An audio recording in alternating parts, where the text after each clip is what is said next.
السلام علیکم ورحمۃ اللہ وبرکاتہ۔ صحیح بخاری حدیث نمبر 74۔ حضرت ابن عباس اور حر بن قیس بن حصن فزاری ایک بار موسیٰ علیہ السلام کے ساتھی کے بارے میں بحثے۔ ابن عباس رضی اللہ تعالیٰ عنہ نے فرمایا کہ وہ خضر علیہ السلام تھے۔ پھر ان کے پاس سے ابی بن کعب گزرے تو عبداللہ بن عباس رضی اللہ تعالیٰ عنہ نے انہیں بلایا اور کہا کہ میں اور میرے یہ دوست موسیٰ علیہ السلام کے ایک ساتھی کے بارے میں بحث کر رہے ہیں جس سے انہوں نے ملاقات چاہی تھی۔ کیا آپ نے رسول اللہ صلی اللہ تعالیٰ علیہ وآلہ وسلم سے اس کے بارے میں کچھ ذکر سنا ہے؟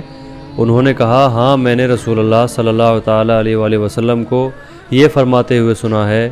ایک دن موسیٰ بنی اسرائیل کی جماعت میں بیٹھے ہوئے تھے کہ اتنے میں ایک شخص آیا اور اس نے آپ سے پوچھا کیا آپ جانتے ہیں کہ دنیا میں کوئی آپ سے بھی بڑھ کر عالم موجود ہے؟ موسیٰ علیہ السلام نے فرمایا نہیں۔ اس پر اللہ تعالیٰ نے موسیٰ علیہ السلام کے پاس وحی بھیجی کہ ہاں، ہمارا بندہ خضر ہے جس کا علم تم سے زیادہ ہے۔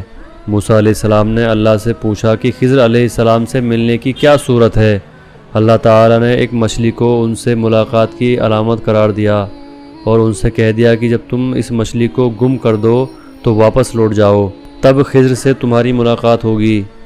تب موسیٰ چلے اور دریا میں مچھلی کی علامت تلاش کرتے رہے۔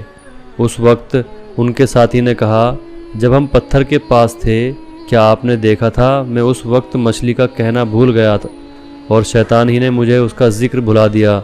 موسیٰ علیہ السلام نے کہا اسی مقام کی ہمیں تلاش تھی۔ تب وہ اپنے نشانات قدم پر باتیں کرتے ہوئے لوٹے۔ وہاں انہوں نے خضر علیہ السلام کو پایا۔ پھر ان کا وہی قصہ ہے جو اللہ نے اپنی کتاب قرآن میں بیان کیا ہے۔